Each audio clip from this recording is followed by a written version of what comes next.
Nah, bismillah, assalamualaikum warahmatullahi wabarakatuh. Waalaikumsalam. Alhamdulillah, wassalatu wassalamu ala rasulillah wa ba'du. Ayuhat talabah, kaifa halukum jami'an?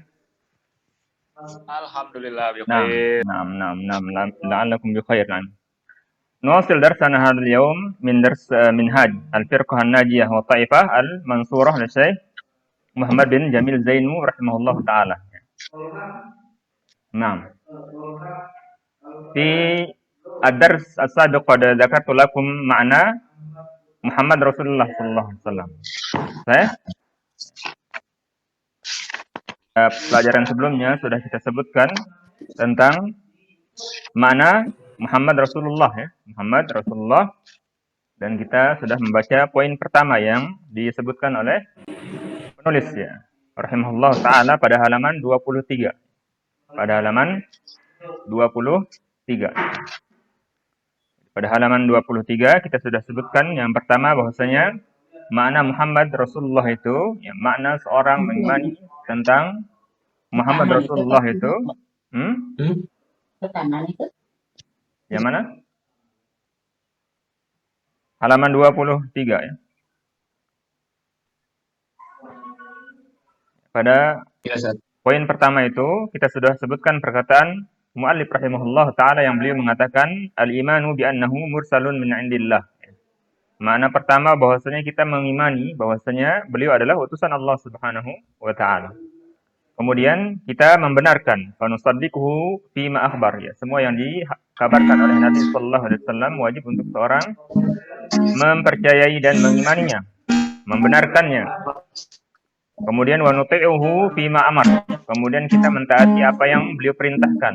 Karena semua yang diperintahkan oleh Nabi sallallahu alaihi wasallam mengandung kebaikan dan semua yang dilarang pasti mengandung keburukan. Kemudian wa natruku ma naha anhu wa zajar. Kemudian kita meninggalkan semua yang dilarang oleh Nabi sallallahu alaihi wasallam. Kemudian terakhir ya, wa na'budullah bima syar'a ya. Kemudian kita menyembah hanya kepada Allah Subhanahu wa taala dengan apa yang disyariatkan oleh Nabi sallallahu alaihi wasallam. Jadi kita dalam masalah agama ini hanya beribadah kepada Allah Subhanahu wa taala dengan apa yang disyariatkan oleh Nabi sallallahu alaihi wasallam. Agar seorang tidak dia melakukan suatu ibadah kepada selain Allah Subhanahu wa taala, bukan juga dengan suatu yang atau tidak disyariatkan oleh Nabi sallallahu alaihi wasallam. Nah, itu hal pertama yang sudah kita sebutkan pada pertemuan sebelumnya tentunya yang berkaitan tentang makna yang penulis sebutkan tentang Muhammad Rasulullah. Berikutnya kita lihat di halaman 23 itu yang di bawahnya ya, penulis rahimahullah taala mengatakan, lihat di kitabnya, yaqulu Syaihu Abdul Hasan An-Nadwi fi kitabihi An-Nubuwah. Fi kitabin Nubuwah ma nassuhu. Ya, berkata Syekh Abdul Hasan An-Nadwi di dalam kitabnya An-Nubuwah yang beliau mengatakan di situ, al-anbiya'u alaihimus salamu kana awwalu da'watihim wa akbaru hadfihim fi kulli zamanin wa fi kulli bi'atin huwa tashihul aqidati fillahi ta'ala. Beliau mengatakan bahwasanya para nabi terdahulu al-anbiya alaihimus salam kana awwalu da'watihim, yang menjadi hal pertama untuk mereka dakwahkan adalah, dan juga wa akbar hadfihim, yang paling besar tujuan mereka ya, di dalam beribadah tersebut ya, fi kulli zamanin wa fi kulli bi'atin, di setiap zaman dan di setiap tempat ya. Jadi setiap zaman, setiap tempat ya, yang menjadi tujuan mereka, yang menjadi hal pertama yang beliau atau mereka dakwahkan adalah apa?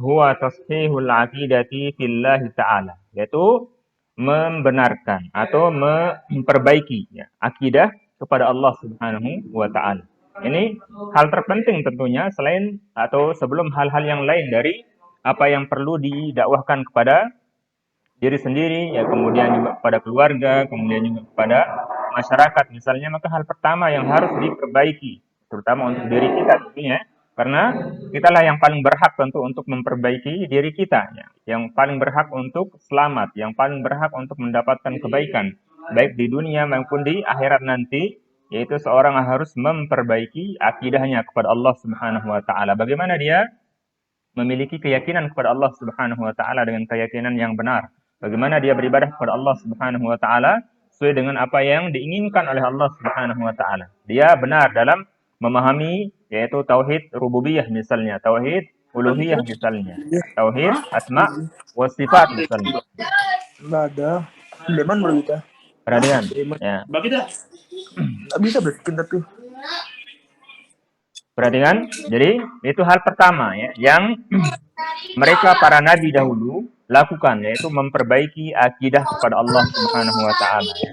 Memperbaiki akidah kepada Allah Subhanahu wa taala sehingga benar-benar ya mereka mengenal Allah Subhanahu wa taala ya, mengenal apa yang merupakan hak Allah Subhanahu wa taala, kemudian mereka beribadah kepada Allah Subhanahu wa taala sesuai dengan yang diinginkan oleh Allah Subhanahu wa taala.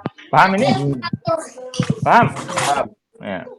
Itu yang pertama, yaitu tashihul aqidah billahi ta'ala, ya. Memperbaiki akidah kepada Allah Subhanahu wa taala. Itu hal pertama yang para nabi dahulu itu dakwahkan, perjuangkan agar kaum mereka itu menjadi orang yang bersih akidahnya kepada Allah Subhanahu wa taala. Berikutnya perhatikan, tidak ada yang berbicara, ya, tidak ada yang berbicara, semuanya diam, perhatikan. Kemudian kamu yang cocok tuh Fadil jadi ragil. Perhatikan. Wa tashihu as-silati bainal 'abdi wa rabbih. Wa tashihu as-silati bainal 'abdi wa rabbih. Kemudian juga yang menjadi fokus ya para nabi terdahulu yaitu mereka memperbaiki ya hubungan antara seorang hamba dengan Tuhannya, dengan Allah Subhanahu wa taala ya. Sehingga seorang ketika memiliki hubungan yang baik ya dengan Allah Subhanahu wa taala, maka kehidupannya juga akan baik. Kehidupan dia dengan orang lain akan menjadi baik. Kehidupan dia dengan lingkungannya akan menjadi baik. Yang pertama kali harus dia perhatikan adalah bagaimana dia menjaga hubungannya dengan Allah Subhanahu wa taala, yang selalu melihat dia, yang selalu memperhatikan dia, yang selalu mengawasi dia ya.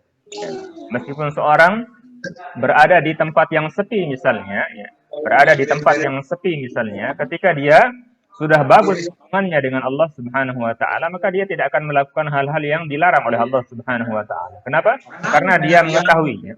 Karena dia mengetahui bahwasanya Allah Subhanahu wa taala memperhatikan. Karena dia mengetahui bahwasanya Allah Subhanahu wa taala memperhatikan apa yang dia lakukan meskipun dia bersembunyi di tempat yang sepi, di tempat yang tidak terlihat oleh manusia. Tapi ketika dia bagus hubungannya dengan Allah Subhanahu wa taala, maka dia akan tetap keadaannya baik dalam keadaan dia bersama orang lain maupun dia sendiri, maka keadaannya ketika dia menjadi orang yang bertakwa, tetap dia akan bertakwa kepada Allah Subhanahu wa taala. Ya, berbeda dengan orang yang buruk ya. Yang buruk hubungannya dengan Allah Subhanahu wa taala. Kadang dia di depan manusia dia memperlihatkan sesuatu yang bagus, yang baik. Tetapi ketika dia sendiri, ketika tidak ada yang melihat dia, ketika tidak ada yang bersama dia, kemudian dia akan berani untuk melanggar apa yang merupakan ketentuan Allah Subhanahu wa taala. Maka ini perlu diperhatikan. Ini tujuan dahulu para nabi yang mereka pertama kali lakukan ya. Pertama yaitu mereka memperbaiki akidah ya, manusia kepada Allah Subhanahu wa taala. Kemudian yang kedua, mereka memperbaiki hubungan manusia tersebut dengan Allah Subhanahu wa taala. Berikutnya, kita lanjutkan lihat kitabnya Wad-da'watu ila ikhlasid din lillah ya. Kemudian juga berdakwah ya untuk mengikhlaskan agama hanya untuk Allah Subhanahu wa taala. Ikhlas itu artinya murni ya, mengikhlaskan agama itu memurnikan agama namanya. Yang dimaksud dengan ikhlas itu seorang memurnikan ya ibadahnya, agamanya hanya untuk Allah Subhanahu wa taala. Misalnya begini ya. Seorang ya memiliki emas misalnya. Orang memiliki emas ya, emas murni, maka emas yang dia khalis ya. Yang dia murni. Berbeda kalau kemudian ada campurannya emas itu meskipun sedikit ya, maka dia tidak lagi disebutkan atau tidak lagi disebut sebagai emas yang murni, tapi sudah ada campuran di dalam. Termasuk juga ketika seorang misalnya beribadah kepada Allah Subhanahu wa taala, maka ibadah yang dia murni adalah ibadah yang hanya ditunjukkan kepada Allah Subhanahu wa taala ya. Adapun ketika dia ditunjukkan kepada selain Allah Subhanahu wa taala, baik itu karena ingin dilihat orang atau ingin kemudian untuk didengar orang, atau kemudian juga ingin diberikan nilai, misalnya dia beribadah itu tujuannya, ya, maka dia telah mencampur ibadah yang murni tersebut dengan suatu yang tidak murni. Maka ibadah itu pun menjadi suatu yang tidak murni kembali, ya, ketika dia tambahkan dengan suatu yang lain dari keinginan utama, yaitu Allah Subhanahu wa Ta'ala. Kita lanjut lihat, perhatikan, ya. Lanjut. Maulana diam, ya. Wa ifradu al-ibadah lillahi wahdah. Kemudian mengesahkan ibadah hanya untuk Allah Subhanahu wa Ta'ala. Memberikan ibadah semuanya hanya untuk Allah Subhanahu wa Ta'ala. Tidak boleh seorang kemudian memberikan ibadah kepada selain Allah Subhanahu wa Ta'ala. Ada yang sholat tetapi kemudian ingin dipuji, ada yang membaca Al-Quran karena ingin didengar, ada yang kemudian bernazar untuk selain Allah, kemudian ada yang menyembelih untuk jin misalnya. Maka semua bentuk ibadah tersebut tidak boleh diberikan kecuali hanya untuk Allah Subhanahu wa Ta'ala. Wa annahu an-nafi'u wad-dar. Dan Allah Subhanahu wa Ta'ala yang an-nafi', yang bisa memberikan manfaat, wad-dar, dan juga mudarat. Jadi Allah Subhanahu wa Ta'ala yang mampu segalanya. Tidak ada yang mampu selain Allah Subhanahu wa Ta'ala untuk memberikan manfaat dan mudarat. Makanya seorang itu hanya boleh bergantung hanya kepada Allah Subhanahu wa Ta'ala. Jangan dia bergantung dengan kemampuan dia, kehebatan dia, kekayaan dia, kekuatan dia. Tidak ada yang mampu kecuali dengan izin Allah Subhanahu wa Ta'ala. Maka seorang yang bertauhid kepada Allah Subhanahu wa Ta'ala, maka dia akan bergantung kepada Allah Subhanahu wa Ta'ala. Kenapa? Karena dia mengetahui bahwasanya yang bisa memberikan manfaat dan mudarat itu hanya Allah Subhanahu wa Ta'ala. Seorang hanya bisa berikhtiar, ya, bisa melakukan usaha-usaha untuk bisa memaksimalkan apa yang dia inginkan. Tapi setelah dia berusaha tersebut, dia kembalikan semuanya kepada Allah Subhanahu wa Ta'ala. Dia meyakini sepenuhnya apa yang akan dia dapatkan dari kebaikan maupun keburukan itu adalah dari Allah Subhanahu wa Ta'ala. Dan perlu seorang ketahui bahwasanya apapun yang didapatkan oleh seorang mukmin, baik itu bentuknya kebaikan ataupun keburukan, adalah bentuk suatu yang dengannya seorang bisa mendapatkan pahala yang besar di sisi Allah Subhanahu wa Ta'ala, ya. Seorang misalnya mendapatkan suatu yang menyenangkan, kemudian dia bisa bersyukur kepada Allah Subhanahu wa Ta'ala, maka dengan syukur tersebut dia mendapatkan pahala yang besar di sisi Allah Subhanahu wa Ta'ala. Demikian juga ketika dia mendapatkan musibah dan ujian misalnya, kemudian dia bisa bersabar dengan musibah dan ujian tersebut, maka dia juga mendapatkan pahala yang besar di sisi Allah Subhanahu wa Ta'ala. Dan itu hanya ada pada orang-orang yang beriman, ya. Orang-orang yang beriman. Ya. Karena setiap manusia di dunia ini semuanya, semua manusia yang berada di dunia ini, semua keadaannya sama. Mereka bisa atau mendapatkan kesenangan, ya, kegembiraan, dan juga mereka bisa mendapatkan keburukan, ya, bencana dan musibah. Ya. Tetapi bedanya orang-orang yang beriman kepada Allah Subhanahu wa Ta'ala, semua keadaan mereka, baik dalam keadaan mereka berbahagia ataupun dalam keadaan mereka bersedih tersebut, mereka bisa mendapatkan pahala yang besar dari Allah Subhanahu wa Ta'ala. Dan itu tidak ada pada selain kita kaum muslimin, kaum mukminin. Hanya orang-orang yang beriman yang bisa mendapatkan kebahagiaan tersebut. Mesti seorang dalam keadaan bersedih, dalam keadaan mendapatkan musibah, tetap dia mendapatkan pahala yang besar dari Allah Subhanahu wa Ta'ala. Tentu ketika dia bisa bersabar dengan apa yang Allah Subhanahu wa Ta'ala berikan berupa ujian tersebut, ya.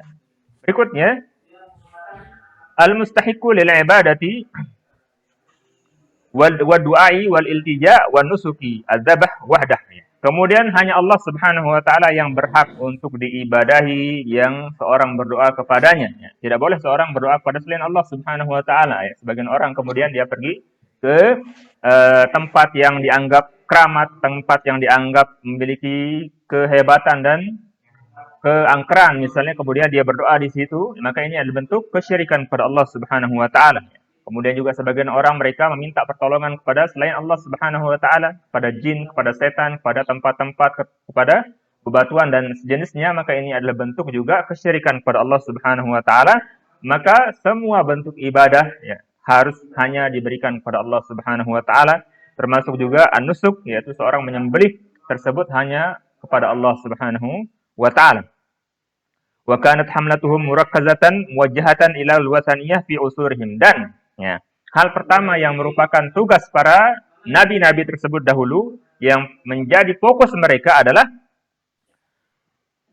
apa yang merupakan suatu yang sudah tersebar di tengah mereka berupa penyembahan-penyembahan, ya, penghancuran terhadap penyembahan-penyembahan kepada selain Allah Subhanahu wa taala yang bentuknya adalah berhala-berhala yang disembah, ya. Kalau zaman dahulu kan jelas, ya, berhala-berhala tersebut bentuknya patung-patung yang ada, kemudian gambar-gambar yang ada. Tapi sekarang dia sudah berubah, ya. Sebagian kaum muslimin mereka terjatuh pada hal-hal yang merupakan kesamaan dari apa yang dahulu orang-orang musyrik lakukan. Kalau orang musyrik dahulu mereka menyembah pada patung-patung yang ada, ya, kemudian pada berhala-berhala yang ada. Tetapi sekarang orang-orang yang beriman, orang-orang yang mereka mengaku muslim, kemudian mereka melakukan penyembahan kepada kuburan misalnya, ya, penyembahan kepada orang-orang soleh misalnya, penyembahan kepada orang yang dianggap memiliki keutamaan misalnya di tengah kaumnya, di tengah masyarakatnya, sehingga mereka melakukan penyembahan, ya, di pada orang tersebut, ya, yang seharusnya hanya boleh diberikan kepada Allah Subhanahu wa taala semata. Al-mumatsalah bi suratin wadihatin fi ibadatil awsan wal asnam, yang bentuknya, ya, yang bentuknya adalah bentuk atau gambar-gambar, yaitu berhala-berhala, kemudian patung-patung yang disembah selain Allah Subhanahu wa taala, was-salihin al-muqaddasin minal ahya wal amwat. Demikian juga orang-orang yang soleh, ya. Sebagian orang menyembah orang-orang yang soleh, sehingga semua yang dikatakan oleh orang-orang yang soleh tersebut atau orang-orang yang dianggap soleh tersebut seakan-akan dia adalah wahyu yang harus ditaati, dipatuhi, kemudian tidak boleh disalahkan, tidak boleh kemudian dikritik dan sejenisnya. Maka ini adalah bentuk penyembahan kepada selain Allah Subhanahu wa taala. Karena apa? Karena kita mengetahui semua manusia pasti dia melakukan dosa dan kesalahan. Maka ketika seorang itu disifati dengan manusia, maka pasti dia bisa melakukan dosa dan kesalahan.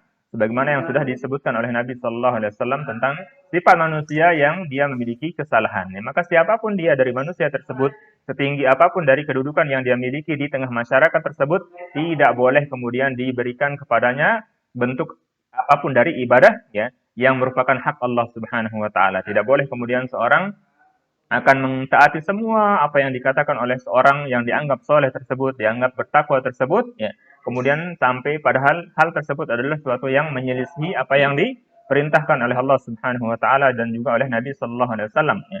Karena manusia yang terbebas dari dosa dan kesalahan itu hanya Nabi sallallahu alaihi wasallam. Adapun selain Nabi sallallahu alaihi wasallam, maka bisa salah, bisa benar, ya. Yang terbebas hanya Nabi sallallahu alaihi wasallam. Maka barang siapa yang mengatakan bahwasanya ada orang yang dia terbebas dari dosa dan kesalahan, maka dia telah menjadikan orang tersebut seperti Nabi Sallallahu Alaihi Wasallam.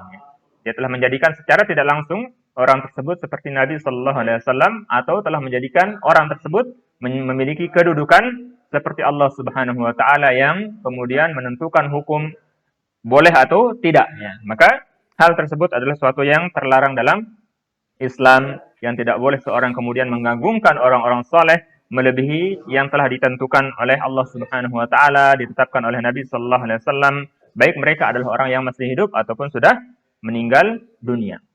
Berikutnya, ya, kita lihat di bagian yang bawahnya. Silahkan kalian lihat di bawahnya itu. Ya. Yang kedua, ya. Yang kedua, wa hadza Rasulullah yaqulu lahu rabbuhu. Dan ini Rasulullah sallallahu alaihi wasallam. Bagaimana beliau, ya? Bagaimana Nabi sallallahu alaihi wasallam yang disifatkan oleh Allah Subhanahu wa taala. Bagaimana sifat yang Allah Subhanahu wa taala berikan kepada Nabi sallallahu alaihi wasallam? Kita lihat bawahnya itu. Firman Allah Subhanahu wa taala, ya. Firman Allah Subhanahu wa taala, "Qul la amliku li nafsi naf'an wa la dharran illa ma syaa Allah. Walau kuntu a'lamul ghaib lastakthartu minal khair. Wa ma massani as-su' in ana illa nadhirun wa basyirun liqaumin yu'minun." Lihat. Katakan wahai Muhammad, ini perintah Allah Subhanahu wa taala kepada Nabi sallallahu alaihi wasallam untuk mengatakan kepada orang-orang musyrik, ya, orang-orang Quraisy tersebut, la amliku li nafsi naf'an wa la dharra. Aku tidak memiliki, ya, untuk diriku itu, ya, kemampuan untuk memberikan manfaat dan mudarat. Lihat, Nabi sallallahu alaihi wasallam sebagai manusia yang paling sempurna, ya, yang paling baik, yang paling hebat, yang paling istimewa, Allah Subhanahu wa taala perintahkan untuk mengatakan hal yang ini. Katakan wahai Muhammad kepada mereka, aku tidak memiliki untuk diriku itu naf'an wala dharra, kemampuan untuk bisa memberikan manfaat dan juga mudarat, illa masya Allah, kecuali yang telah ditentukan, ditetapkan oleh Allah Subhanahu wa taala. Jadi Nabi sallallahu alaihi wasallam dengan keadaan atau dengan kedudukan yang begitu tinggi di sisi Allah Subhanahu wa taala tidak memiliki kemampuan untuk bisa memberikan manfaat atau mudarat ya kepada dirinya dan juga orang lain kecuali dengan izin Allah Subhanahu wa taala, apalagi di bawah Nabi sallallahu alaihi wasallam yang di bawah beliau kedudukannya lebih pantas untuk tidak bisa lagi memberikan mudarat ataupun manfaat baik kepada dirinya atau kepada orang lain kecuali dengan izin Allah Subhanahu wa taala. Kemudian beliau mengatakan perintah Allah Subhanahu wa taala ya, kepada Nabi sallallahu alaihi wasallam ya. Walau kuntu, perhatikan. Walau kuntu a'lamul ghaiba lastakthartu minal khair. Seandainya aku. Jadi Nabi sallallahu alaihi wasallam berkata di dalam Al-Qur'an ya, perintah Allah Subhanahu wa taala, seandainya aku ya mengetahui suatu yang gaib, ya, maka aku akan memperbanyak dari kebaikan ya. Maka aku akan memperbanyak dari kebaikan wa ma massaniyasu, dan tentu aku tidak akan ditimpa keburukan. Tentu kalau Nabi sallallahu alaihi wasallam mengetahui hal yang gaib, tidak perlu kemudian Nabi sallallahu alaihi wasallam harus kalah misalnya di dalam atau terjadi luka misalnya di peperangan Uhud misalnya sampai harus luka-luka. Kalau kemudian Nabi sallallahu alaihi wasallam mengetahui tempat orang musyrik harus mengenai beliau misalnya. Beliau akan tahu misalnya tempat ini tidak cocok sehingga harus berpindah ke tempat yang lain agar tidak kena dengan apa yang akan ditujukan kepada beliau dari senjata-senjata yang ada misalnya. Seandainya beliau mengetahui yang gaib ya. Kemudian tentu Nabi sallallahu alaihi wasallam tidak akan susah ya. Ketika beliau mengetahui sesuatu yang gaib, tentu beliau akan menghindarinya sebelum terjadinya. Seandainya beliau mengetahui sesuatu yang gaib. Tetapi karena beliau Nabi sallallahu alaihi wasallam tidak mengetahui sesuatu yang gaib, maka keadaan itu berjalan seperti biasanya. Beliau kemudian ketika berperang harus memakai baju besi ya. Ketika beliau kemudian lapar harus makan. Ketika beliau kepanasan harus berteduh ya. Dan beliau tidak tahu apa yang akan terjadi ya, apa yang akan terjadi. Karena kalau beliau mengetahuinya, beliau tidak akan melakukan hal yang kita sebutkan tadi. Karena beliau akan menghindar sebelum terjadinya bencana atau musibah yang akan menimpa beliau ya. Maka orang-orang yang mengaku memiliki ilmu gaib, mengetahui sesuatu yang akan terjadi, maka ini adalah kedustaan kepada Allah Subhanahu wa taala, yang mereka adalah orang-orang yang bersyirikat ya, bekerja sama dengan setan-setan yang ingin atau menginginkan kerusakan di muka bumi ya. In ana illa nadhiru wa basyirul liqaumi yu'minun. Saya hanya hadir. Ya. Uskut ya.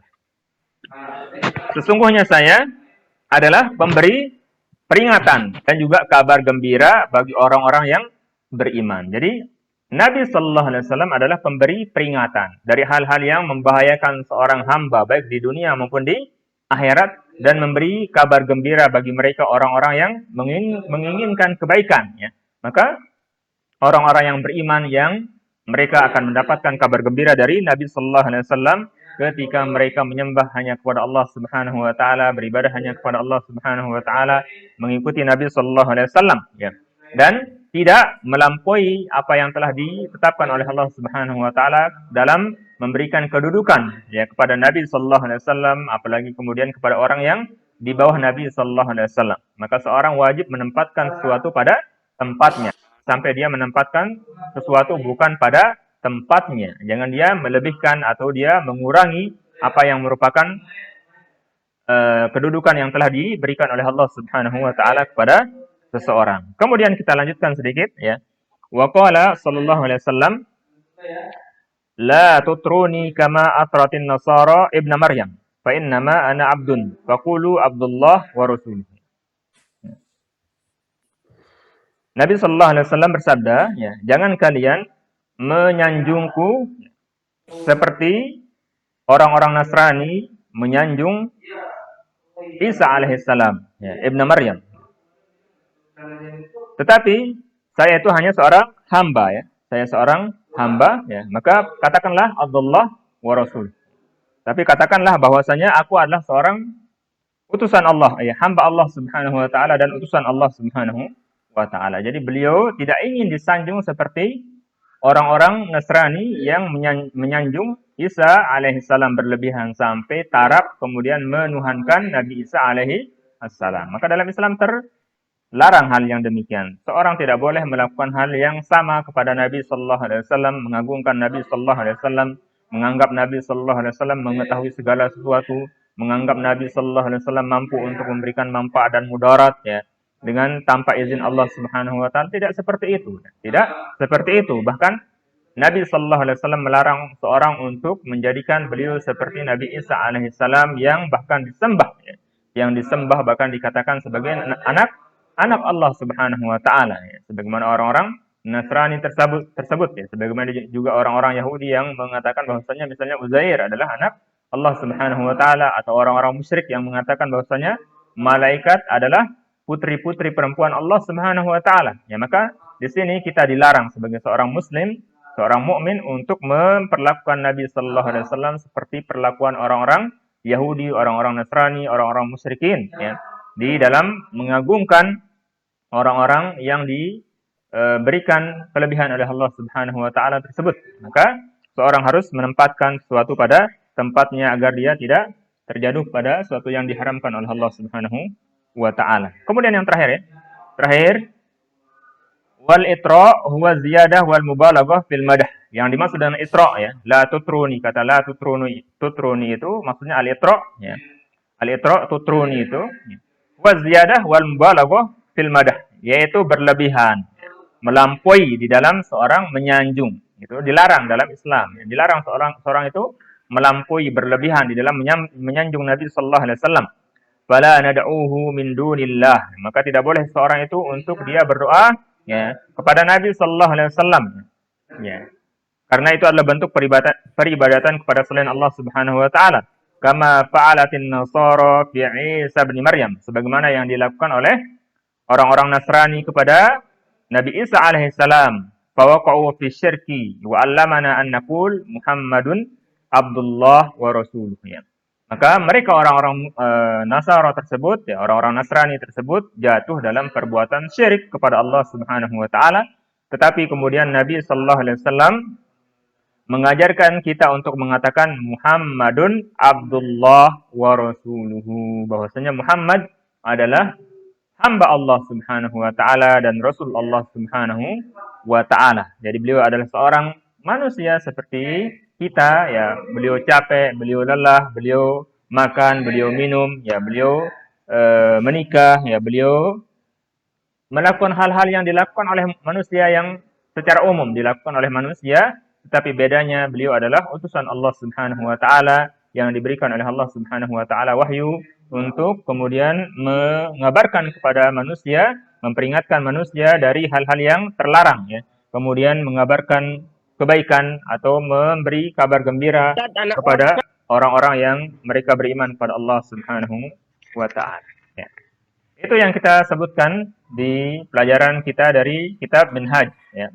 Al-Firqatin Najiyah wa Ta'ifatil Mansurah yang ditulis oleh Syekh Muhammad bin Jamil Zainu rahimahullahu taala ya. Semoga apa yang kita sebutkan di pagi yang berbahagia ini bisa dipahami, kemudian kita bisa untuk berusaha ya mengamalkan apa yang kita pahami, untuk kita hanya beribadah kepada Allah Subhanahu wa taala, kemudian tidak beribadah kepada selain Allah Subhanahu wa taala, hanya beribadah dengan apa yang disyariatkan oleh Nabi sallallahu alaihi wasallam, dan tidak beribadah dengan sesuatu yang tidak disyariatkan oleh Nabi sallallahu alaihi wasallam, termasuk juga kita tidak berlebihan di dalam memuji Nabi sallallahu alaihi wasallam sehingga memberikan kedudukan pada beliau di atas apa yang telah diberikan oleh Allah Subhanahu wa taala, apalagi kemudian orang-orang yang berada di bawah beliau lebih pantas untuk kemudian seorang meletakkan mereka sesuai dengan apa yang telah diletakkan oleh syariat kita, syariat Islam.